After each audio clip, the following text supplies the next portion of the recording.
ಪಾಠ 1. ಲಾಕಪ್ಪಿನಲ್ಲಿ ಒಂದು ರಾತ್ರಿ. ಗುರೂರು ರಾಮಸ್ವಾಮಿ ಅಯ್ಯಂಗಾರ್. ಪ್ರವೇಶ. ದೇಶ ಸುತ್ತು ಕೋಶ ಓದು ಎಂದು ನಮ್ಮ ಹಿರಿಯರು ಹೇಳಿದ್ದಾರೆ. ಲೋಕದ ವಿಸ್ಮಯಗಳನ್ನು ತಿರುಗಾಟದ ಮೂಲಕ ಕಾಣಬಯಸುವ ಎಲ್ಲರಿಗೂ ಪ್ರವಾಸ ಇಷ್ಟವಾಗುತ್ತದೆ. ಪ್ರವಾಸದಿಂದ ದೇಶ ವಿದೇಶಗಳ ನಂಬಿಕೆ, ಆಚಾರ, ವಿಚಾರ, ಭಾಷೆ, ಊಟ, ಉಡುಗೆಗಳ ಪರಿಚಯವಾಗುತ್ತದೆ.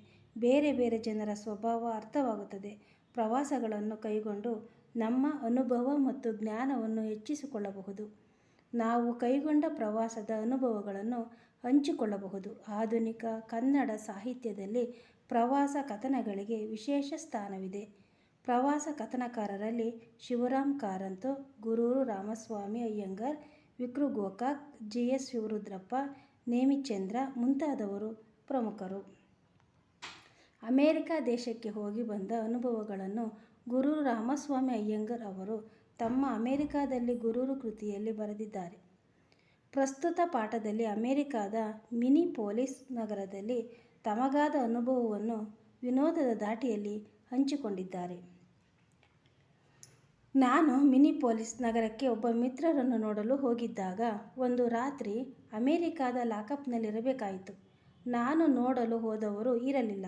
ಅವರ ಪರಿಚಿತರೊಬ್ಬರು ಸಿಕ್ಕಿ ನನ್ನನ್ನು ಮೋಟಾರಿನಲ್ಲಿ ಕೂರಿಸಿಕೊಂಡು ತಮ್ಮ ಕೆಲಸದ ಮೇಲೆ ಹೊರಟಾಗ ನಾನು ದಾರಿಯಲ್ಲಿ ಒಂದೆಡೆ ಕಾರಿನಿಂದ ಇಳಿದು ಅವರು ಅದೇ ದಾರಿಯಲ್ಲಿ ಹಿಂದಿರುಗುವಾಗ ರಾತ್ರಿ 2 ಗಂಟೆಗೆ ನನ್ನನ್ನು ಕರೆದುಕೊಂಡು ಹೋಗಬೇಕೆಂದು ಹೇಳಿದ್ದೆ.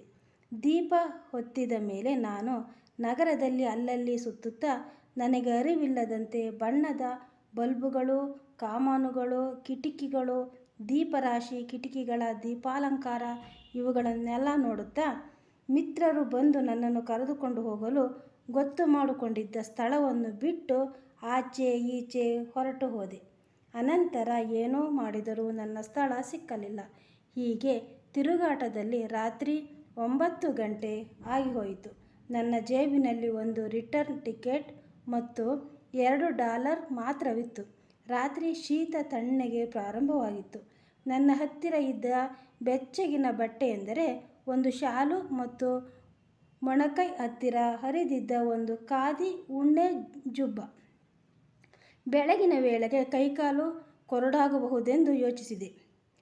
ನಮ್ಮಲ್ಲಿಯಂತೆ ಛತ್ರವೇ ಧರ್ಮಶಾಲೆಯೇ, ದೇವಾಲಯವೇ ತೋಪೆ, ಸಾರ್ವಜನಿಕ ಚಾವಡಿಯೇ ಅಂಗಡಿ, ಬಾಗಿಲೇ ಸಮಶೀತ ವಾತಾವರಣವೇ, ರೈಲ್ವೆ ಸ್ಟೇಷನ್, ವಿಮಾನ ನಿಲ್ದಾಣವೇ, ಅಲ್ಲಿ ಹೋದರೂ ಅಲೆಮಾರಿ ಪಡೆಯೆಂದು ಲಾಕಪ್ಪಿಗೆ ಹಾಕುತ್ತಾರೆ. ಹೀಗೆ ಅಲೆಯುತ್ತಿರುವಾಗ ನನ್ನ ಕಣ್ಣಿಗೆ ಒಬ್ಬ ಟ್ರಾಫಿಕ್ ಪೊಲೀಸನವ ಬಿದ್ದ. ಆಗ ತಾನೇ ಅವನ ಕರ್ತವ್ಯ ಮುಗಿದಿತ್ತು. ನಾನು ಅವನಿಗೆ ನನ್ನ ಸಮಸ್ಯೆಯನ್ನು ವಿವರಿಸಿದೆ. ನಾನು ದಾರಿ ತಪ್ಪಿ ತಿರುಗುವುದರಿಂದ ನನ್ನ ಮಿತ್ರನಿಗೆ ಸಿಕ್ಕಿಲ್ಲ ಎಂಬುದು ಅರ್ಥವಾಯಿತು. ಅವರ ವಿಳಾಸ ನನ್ನಲ್ಲಿರಲಿಲ್ಲ. ಇನ್ನೊಂದು ವಿಳಾಸವಿದ್ದ ನನ್ನ ಕೈಚೀಲ ಅವರ ಕಾರಿನಲ್ಲಿ ಉಳಿದಿತ್ತು. ಹೋಟೆಲಿನಲ್ಲಿ ಉಳಿದುಕೊಳ್ಳಲು ಒಂದು ರಾತ್ರಿಗೆ $25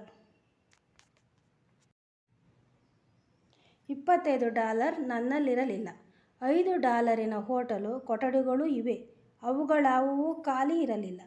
ಪೊಲೀಸಿನವನು, ಈಗ ನೀವು ನನ್ನ ವಶವಾದಿರಿ. ನಾನು ನಿಮ್ಮನ್ನು ಕೈ ಬಿಡುವಂತಿಲ್ಲ. ನನ್ನ ಮನೆಗೆ ಹೋಗೋಣ, ನಡೆಯಿರಿ. ಇಲ್ಲಿಗೆ 7 ಮೈಲಿ ಎಂದು ತನ್ನ ಕಾರಿನಲ್ಲಿ ಮನೆಗೆ ಕರೆದುಕೊಂಡು ಹೋದನು. ಅಲ್ಲಿ ಬ್ರೆಡ್, ಹಾಲು, ಹಣ್ಣು ಮತ್ತು ಬಿಸ್ಕತ್ತುಗಳಿಂದ ರಾತ್ರಿ ಊಟವಾಯಿತು. ಆಪತ್ಕಾಲೇ ತು ಸಂಪ್ರಾಪ್ತೇ ಮಿತ್ರಮೇವ ತತ್ ಅಂದರೆ ಕಷ್ಟ ಬಂದಾಗ ಯಾರು ಸ್ನೇಹಿತನೋ ಅವನೇ ಮಿತ್ರ.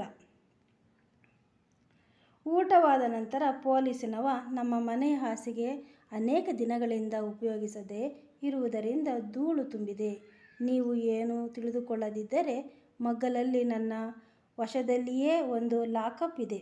ಗಾಳಿ, ಬೆಳಕು, ಸ್ವಚ್ಛವಾದ ಹಾಸಿಗೆ, ವಾರಕ್ಕೆ 2 ಸಲ ಕ್ರಿಮಿನಾಶಕ ಸಾರಣೆ. ಅಲ್ಲಿ ಮಲಗಿಬಿಡಿ, ನಿಮಗೆ ಸೊಗಸಾದ ನಿದ್ರೆ ಬರುತ್ತೆ. ನನ್ನ ಕೈದಿಯ ರಕ್ಷಣೆಯನ್ನು ನಾನು ಸರಿಯಾಗಿ ಮಾಡಬೇಕಷ್ಟೆ ಎಂದನು. ನಾನು ಪೊಲೀಸಿನವರ ಸಹವಾಸವಾದ ಮೇಲೆ ಲಾಕಪ್ ಆಗಲೇಬೇಕಷ್ಟೆ ಎಂದೆ. ಪೊಲೀಸಿನವನು ಭಾರತದ ಪೊಲೀಸರ ಸಂಬಳ, ಸಾರಿಗೆ ವಿಷಯ ಕೇಳಿದ. ನಾನು ಏನು ಮಾಡಿದರೂ ಕಾನೂನು ಬಿಟ್ಟು ಹೋಗುವುದಿಲ್ಲ. ಇಲ್ಲಿ ಎಲ್ಲ ಪೊಲೀಸರೂ ಹಾಗೆಯೇ ಎಂದನು. ರಾತ್ರಿ ಸೊಗಸಾದ ನಿದ್ರೆ ಬಂತು. ಬೆಳಗಾದ ನಂತರ ನಮ್ಮ ಮಿತ್ರರ ಮನೆಯೂ ದೊರಕಿತು. ಕೃತಿಕಾರರ ಪರಿಚಯ. ಗೊರೂರು ರಾಮಸ್ವಾಮಿ ಅಯ್ಯಂಗಾರವರು 1904 ಜುಲೈ 4 ಹಾಸನ ಜಿಲ್ಲೆಯ ಗೊರೂರಿನಲ್ಲಿ ಜನಿಸಿದರು. ಗಾಂಧೀಜಿಯವರಿಂದ ಪ್ರಭಾವಿತರಾಗಿ ವಿದ್ಯಾಭ್ಯಾಸಕ್ಕೆ ವಿದಾಯ ಹೇಳಿ ಸ್ವಾತಂತ್ರ್ಯ ಚಳುವಳಿಯಲ್ಲಿ ಭಾಗವಹಿಸಿ ಜೈಲು ವಾಸವನ್ನು ಅನುಭವಿಸಿದರು. ಶ್ರೀಯುತರು 60ಕ್ಕೂ ಹೆಚ್ಚು ಕನ್ನಡ ಕೃತಿಗಳನ್ನು ರಚಿಸಿದ್ದಾರೆ. ನಮ್ಮ ಊರಿನ ರಸಿಕರು ಗರುಡಗಂಬದ ದಾಸಯ್ಯ, ಹೇಮಾವತಿ, ಮೆರವಣಿಗೆ, ಅಮೆರಿಕಾದಲ್ಲಿ ಗುರೂರು, ಭೂತಯ್ಯನ ಮಗ ಅಯ್ಯು, ಹಳ್ಳಿಯ ಹಾಡು ಇವು ಇವರ ಪ್ರಮುಖ ಕೃತಿಗಳಾಗಿವೆ.